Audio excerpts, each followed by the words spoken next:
Elérkeztünk a következő teliholdunkhoz, ami az oroszlán jegyében lesz.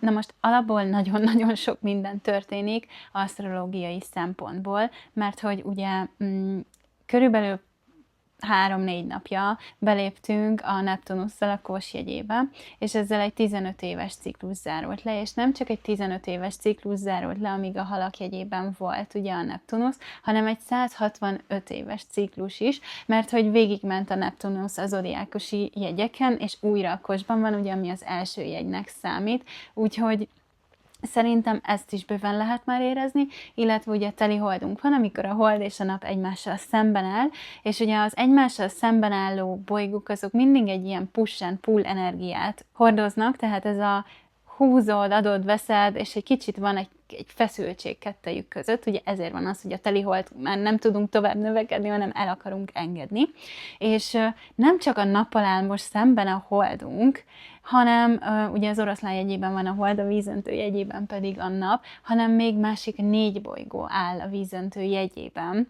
Szóval lesz mit elengednünk most, illetve lesz mivel dolgoznunk. Az a 4 másik bolygó egyébként a Plutó, a Mars, a Vénusz és a Merkur, de ebben most így nem mennék bele, mert pont elég, hogyha a teliholddal dolgozunk, ami ugye az oroszlán jegyében lesz. Úgyhogy kicsit beszélünk a teliholdról, aztán az oroszlán jegyről, és hogy mire érdemes ebben az időszakban figyelni, mert nagyon-nagyon transformatív időket élünk meg, és miket csinálj, és miket ne csinálj. Úgyhogy nézzük is meg a teliholdat, hogyha még így nem találkoztál volna a telihold jelentésével, akkor azt kell tudnod róla, hogy a telihold az mindig egy olyan energiát hordoz, amikor már telítődve vagyunk az érzelmeinkkel, a mindennel, ami körülöttünk zajlik, és szeretnénk elengedni. És most, hogy egy ilyen hosszú ciklust zártunk le, az elmúlt évekből bőven tudsz majd mit elengedni, mert tényleg más energiákat fogunk érezni a következő években. Teliholdkor mindig elengedünk. Rávilágít minket olyan dolgokra, amik már nem szolgálnak minket, és ugye egy újabb holdciklus indul el szintén, és igazából ilyenkor érdemes mindig számot vetni azon, hogy mi az, amit most nem szeretnél magaddal vinni. A következő hónapokra, vagy akár következő fél évre is, mert ugye fél év múlva oroszlán új holdunk lesz, most pedig oroszlán teliholdunk van. Jó. A teliholdról, amit még tudni érdemes, az az, hogy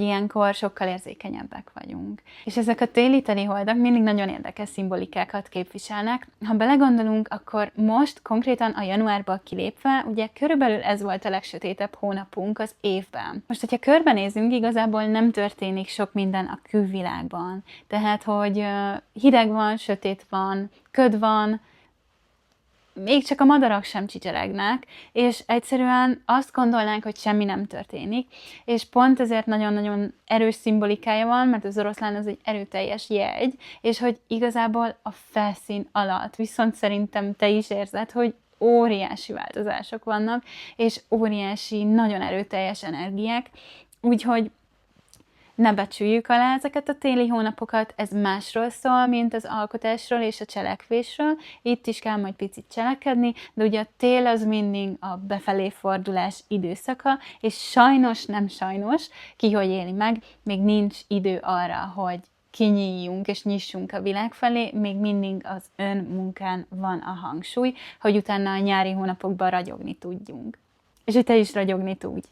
Jó, és akkor most beszéljünk egy kicsit az oroszlán jegyről is. Az oroszlán jegy az egy nyári jegy, ugye ő egy nagyon tüzes jegy, az ő fején van a korona, és neki az uralkodó bolygója egyébként a nap. Azért is, mert az ő időszakában, ami ugye július közepétől augusztus közepe, van a nap a legmagasabban föld fölött, és hát ilyenkor ragyog a leginkább, ilyenkor van a legmelegebb, ez a legtüzesebb hónapunk, úgyhogy az oroszlán jegy az egyik legtüzesebb jegyünk.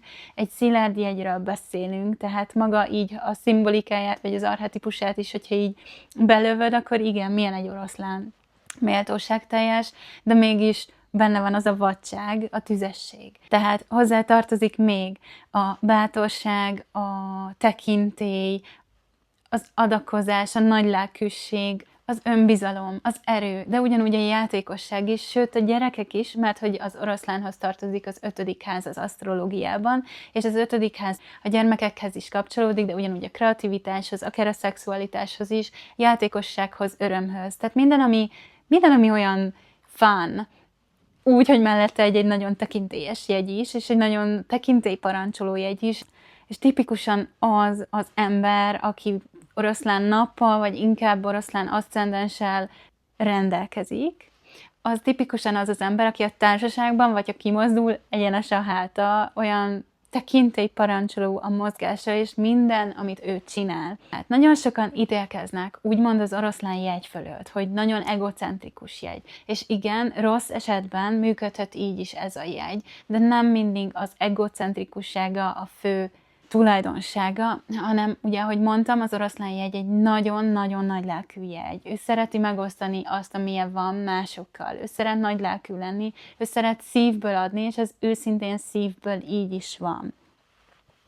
És miért fontos nekünk a szív? Azért, mert hogy egyébként régebbi kultúrákban az emberek abban hittek, hogy a szívükön keresztül látnak igazán, és sok falfestményen is, vagy bármilyen ilyen, nem tudom, ilyen régi rajzokon is egyébként szemmel szimbolizálták a szívet, és szemként tekintettek rá, és úgy tartották, pont fordítva, ahogy ma, úgy tartották, hogy az elménk az, ami összezavar. És nem az érzéseink mindig tiszták, az érzéseink mindig megmutatják az utat, a helyes utat, hogy mit szeretnél te most csinálni, vagy mire vágysz igazán.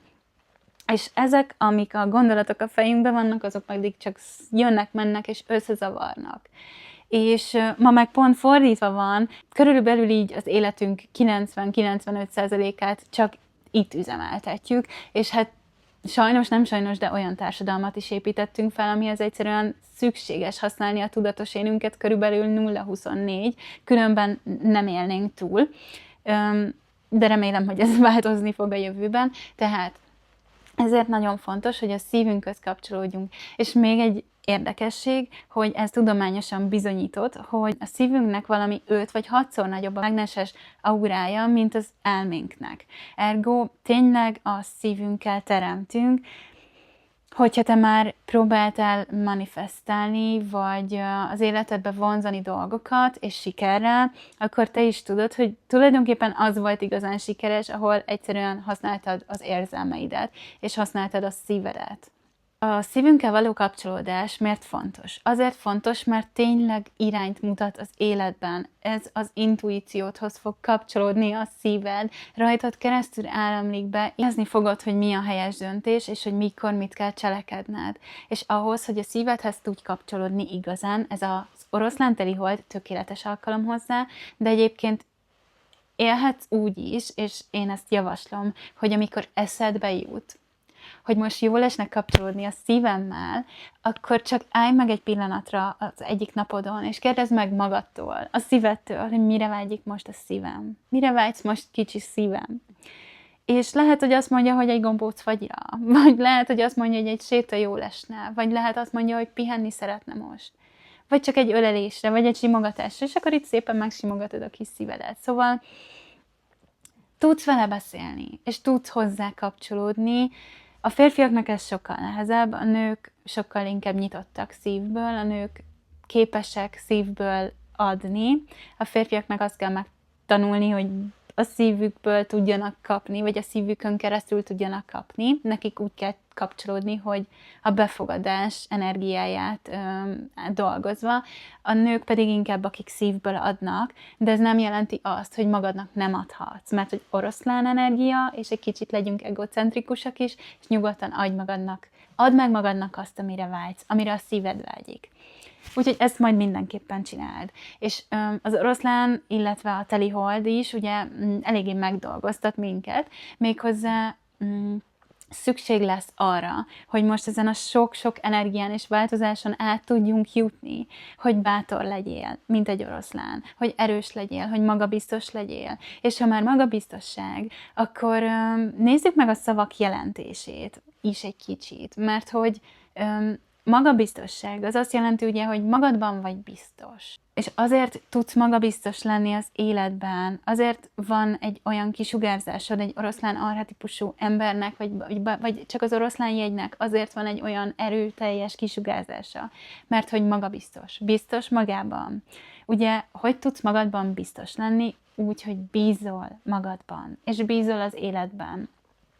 Ha van egy erős bizalmad afelé, hogy az élet rendben van, és az élet gondoskodik rólad, és van olyan, hogy isteni gondviselés. És ez nem azt jelenti, hogy mindig minden happy lesz és tökéletes, de mindig minden érted van.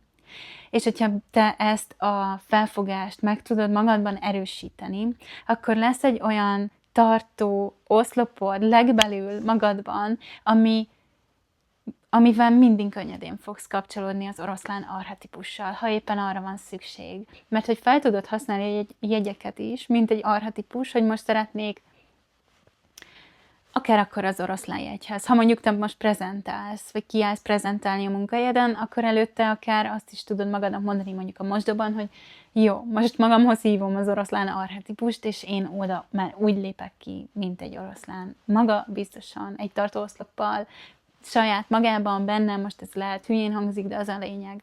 És ha azt érzed, hogy neked nincs ilyen erős tartóoszlopod, akkor mi kell hozzá? Ebben nagyon egyszerűen tudok segíteni, mert ha belegondolsz, mi kell ahhoz, hogy stabilan állj, és hogy stabil döntéseket tudj meghozni, egy stabil értékrend. És most azért mosolygok, mert nekem a napom bika, és a holdam, és az aszcendensem is oroszlán, tehát, hogy nekem amúgy van egy nagyon, nagyon szilárd és stabil értékrendem, és a bika miatt már makacsul is tudom azt, hogy ez az én értékrendem. És ezért tudok én könnyedén nemet mondani azokra a dolgokra, amit én nem szeretnék az életemben. Akár az, hogy egészségesen étkezem. Na de, visszatérve, stabil értékrend. Miért fontos ez? Mert ha neked van egy stabil értékrended, akkor ahhoz viszonyulva mindig tudod, hogy mi a helyes, és mi a nem helyes. És ezáltal sokkal könnyebben döntesz majd az életben, és sokkal könnyebben teszed meg a lépéseket is, mert tudni fogod, hogy mi a helyes, és mi a nem helyes. És a mi oroszlánunk nagyon-nagyon-nagyon színes egyéniség. És ugye sok-sok-sok aspektusa van ennek a jegynek, akár az, hogy bátor, magabiztos, ezt átbeszéltük. Akár az, hogy szeret ragyogni, szereti megmutatni magát, és hogy nagy lelkű, és hogy szívéből él. Na de ott van a kreativitás, a játékosság, a gyermetegség, és minden, ami játék, minden, ami öröm, minden, ami élvezet az életben, olyan szintű élvezet, hogy az öröm, a nevetés, hogy közösen együtt örülj valakivel, hogy nevess együtt valakivel, és hogy úgymond használd a kreativitásod. És én élményfestéseket tartottam sokáig, és annyi milliószor hallottam emberektől, hogy én nem vagyok kreatív.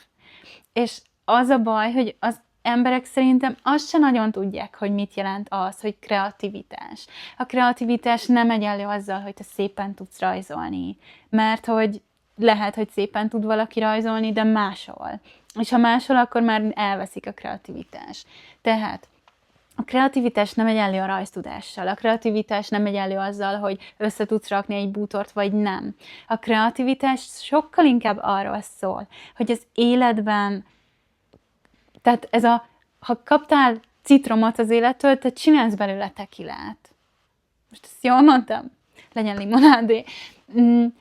Tehát, hogy annyi a lényeg, hogy van egy probléma, és neked van A, B, C, D opciód, de semmelyik sem a megoldás, de te összetákolod az A-t a C-vel, hozzáadva a D-t, és akár még a B-t is, és megvan a megoldás. Ha vannak gyerekek a családban, hogyan veszed rá őket, hogy megcsinálják, amit te szeretnél? Kreativitással. Erre nagyon jó példa a családomból, kis keresztfiam, nagyon-nagyon cuki, 2-3 éves, nem akarta megenni a pizzáját, amit kapott, mert nem tetszett, amit kihoztak az étterembe, és mindenki adta volna neki a sajátját, és nyilván dac volt benne, harag volt benne, dű volt benne, ő még csak most tanulja ezeket az érzelmeket, és semmelyiket nem akarta enni. Erre anyukám, aki szerintem szintén azt mondaná magáról, hogy ő nem egy kreatív ember, mit csinált? Azt mondta, én nem adok az enyémből senkinek, mert hogy az enyém annyira jól néz ki, és senki nem kaphat belőle. És mindenki nézett. És aztán egyszerű trükk, de bevált, mert a gyerek azt a pizza szeletet akarta enni, amit anyukám evett. És ez a kreativitás az életben. És kreatívak vagyunk, és ne gondold, hogy nem vagy az, kreatív vagy, nagyon is kreatív vagy. Szóval ez kapcsolódik még az oroszlánjegyhez, a játékosság, az öröm és a kreativitás. Tehát itt majd igazán tudsz dolgozni azzal, hogy egy kicsit játsz, egy kicsit kapcsolódj a belső gyermekedhez, és hogy amire ő vágyik, és amire a szíved vágyik, te azt megcsináld. És mondom, lehet az, hogy menjetek el fagyizni, most menjetek el, és jól te és a belső gyermeked. Egy kis játékosság, vagy mondjuk görkorcsolyázni, mert gyerekként imádtad, most meg felnőttként nincs kedved hozzá, vagy hideg van, vagy bármi, de gyerekként meg imádtál kint lenni a hóban, a jégben, a bármi, és akkor menj el, és egy kicsit tölts időt a belső gyermekeddel, és tölts időt azzal, hogy ő most mire vágyik. Illetve, hát ez egy kicsit sötétebb dolog, mert hogy shadow work, tehát hogy árnyékmunkát is érdemes végezni, az pedig majd az lesz, hogy kapcsolódunk a belső gyermekünkkel, és megszeretgetjük. Ezt is elmondom majd, de előbb még így egy kicsit így visszatérnék arra, hogy hogyan tudsz még az oroszlán és a vízöntő együtt szembenállásokkal dolgozni. Először is, ha megnézzük, ugye február 1-én 23 óra 08 perckor fog a telihold beteljesülni az égen, az oroszlán jegyében, és az oroszlán jegy 13. fokán, és vele szemben a vízöntő 13. fokán fog állni a nap. És ez azért nagyon fontos, mert hogy telibe a közepében vagyunk a jegyeknek, tehát hogy mindkettő energiája is nagyon erőteljesen érződik. És a 13. fok vízöntő az egyébként azt hiszem a taróban a kardok 6-os jegyéhez kapcsolódik, ami pedig a győzelem és az ünnepélyesség, az ünneplés. Na de ez olyan erő, ez olyan energia, ami arra hív minket, hogy cselekedjünk. És igazán még nincs itt az idő a cselekvéshez, de muszáj eltakarítani a régi dolgokat, ami a telihold segít minket ebben az elengedésben, és a gyógyulásban, a healingben, a belső munkákban, hogy teret adjunk annak, ami majd hozza az ünneplés és a győzelem energiáját. Tehát nézzük akkor, hogy miket csinálj és miket ne csinálj most, ugye február 1-én, plusz-minusz 2-3 napig szerintem még bőven van időd rá, meg hát ugye nem is lehet mindent egyszerre. Szóval első és legfontosabb, kapcsolódj a szívedhez. Kérdezd meg, mire vágyik. Kérdezd meg, mit szeretne, ölelgesd meg, szeretgesd meg. A másik nagyon fontos, kapcsolódj a belső gyermekeddel, kérdezd meg, mire vágyik, kérdezd meg, mit szeretne. Játékosan, ha gördeszkázni, ha filmet nézni, az is lehet, hogy letöltesz egy játékot, Candy Crush, vagy valamit a telefonodra, és csak játszol vele, de ne függj rá. Mert értékesebb is az időnk annál, hogy ilyenekkel játszunk. De néha jól esik. Gyerekként én Sims-el játszottam, vagy lehet, hogy akkor letöltheted a Sims-t, vagy bármi, tényleg kapcsolódj a belső gyermekedhez. Vagy alkos, legyél kreatív, és fejezd ki magad, akár rajzzal, akár origamival, vagy zenével, vagy írással, történetekkel, verssel, csinálj valami kreatívat. És így kapcsolódj a belső gyermekedhez. És akkor van az a másik oldal is, amikor a gyógyuláson van a hangsúly, és nyugodtan lehet itt is a gyógyuláson a hangsúly, mert hogy tényleg hosszú időt zárunk most le, 15 éves korszakot, és bőven segíteni fog minket az oroszlán telihold ebben. És a gyógyulást leginkább úgy tudjuk megtenni, ha befelé fordulunk. És azzal is, ha már játékosan megkérdezed a szívedtől, hogy mit szeretne, na de van a komolyabb munka, és a komolyabb munka pedig az, hogy kapcsolódsz a belső gyermekeddel, de úgy kapcsolódsz hozzá, hogy megadod neki azt, amit nem kaphatott meg, mondjuk gyerekként. És itt nem arra gondolok, hogy írd újra a traumáidat, de sokszor szerintem szükségünk lett volna egy-két ölelésre, amikor a szüleink mondjuk nem tudtak úgy ott lenni, mert dolgoztak, ők azon voltak, hogy így a megélhetést megteremtsék nekünk, és nem feltétlenül babusgattak minket. Ha így volt, az csodálatos, akkor tudod, hogy hogyan közeledj leginkább a gyermeket, belső gyermeket felé, de ha nem, akkor viszont tudsz ezzel dolgozni. Ez úgy néz ki, hogy én javaslom, hogy egyik este, amikor már feljött a hold, az is csodálatos, ha bevilágít az ablakon. Lényeg, ami a lényeg, este csendben, egy kicsit csendesedj el, ülj le, gyújts egy gyertyát, és csak vegyél néhány mély lélegzetet. És érkezz meg a jelen pillanatba, és ha megérkeztél a jelen pillanatba, és már csak a légzésedet figyeled, és rád jött egy ilyen biztonságos, kényelmes nyugalom, akkor látogass meg a belső gyermekedet. Ő lehet 3-4-5 éves, vagy akár nagyobb 10. Mikor volt a legnagyobb szüksége szeretetre és elfogadásra, és ahhoz az énedhez menj vissza. És nyilván mindenkinek intuitívan jön, hogy mit szeretne csinálni a pici ényével.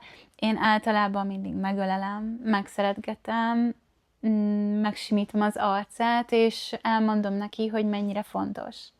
És hogy mennyire jó, hogy ő itt van ezen a világon.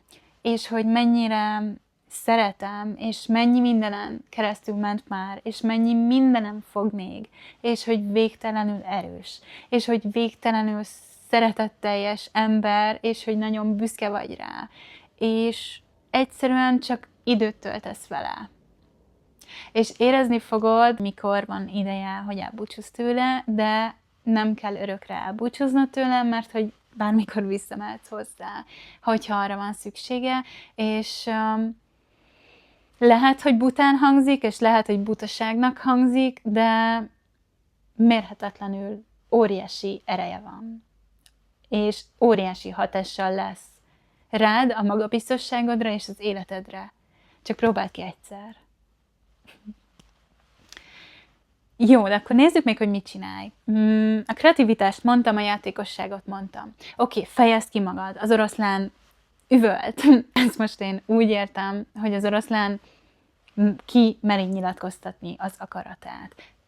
Ne tarts magadban most semmit. Mindent mondj ki. Ha el akarnál kerülni egy konfliktust, ne tedd, nyilván tisztelettudóan, magabiztosan, tekintélyparancsolóan, de mondd ki az igazad.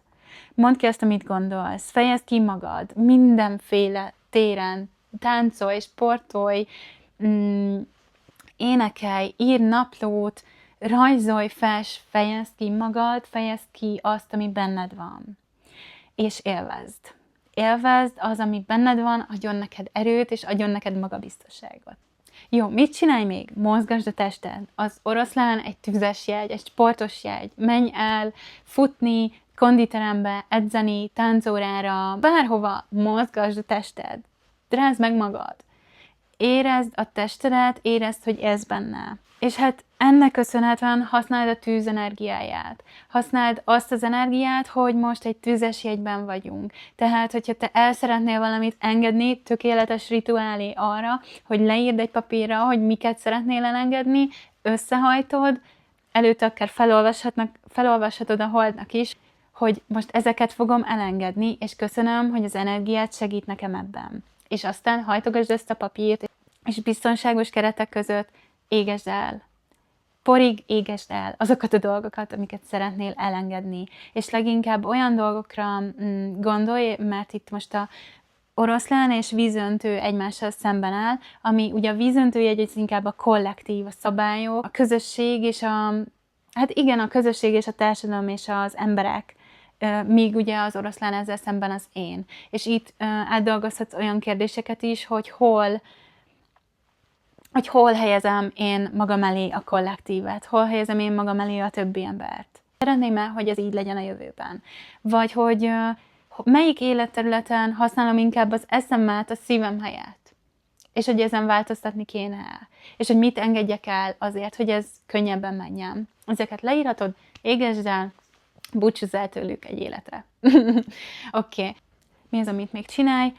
Holdvíz. Ezt is többször mondtam már szerintem. Igazából tegyél vizet egy üvegpalackba, tedd ki, ugye most az ablakba, hogy feltöltse a hold az energiájával, és te másnap, vagy a héten tudod kortyolgatni ezt a vizet, és előtte nyilván állít szándékot neki, amíg előtt kiteszed az ablakba, hogy ez a víz most engem majd megtisztít ettől a tulajdonságomtól, hogy magabiztos legyek, tekintélyparancsoló legyek, és hogy merjek a szívemből élni. Ezzel a szándékkal tudod iszogatni ezt a vizet, de tisztíthatod benne akár az ásványaidat, és én javaslom is, hogy ilyenkor tisztítsd meg a telihold energiájával az ásványaidat, a tarókártyáidat, vagy ami neked fontos és spirituális, és használod. De nem tudom, hogyha neked a szépség is ilyen, akkor szerintem fésűdet is kirakhatod, hogy feltöltse a hold, vagy akár megmoshatod a hold vízben a fésűdet, vagy a sminkecseteidet, vagy bármilyen dolog.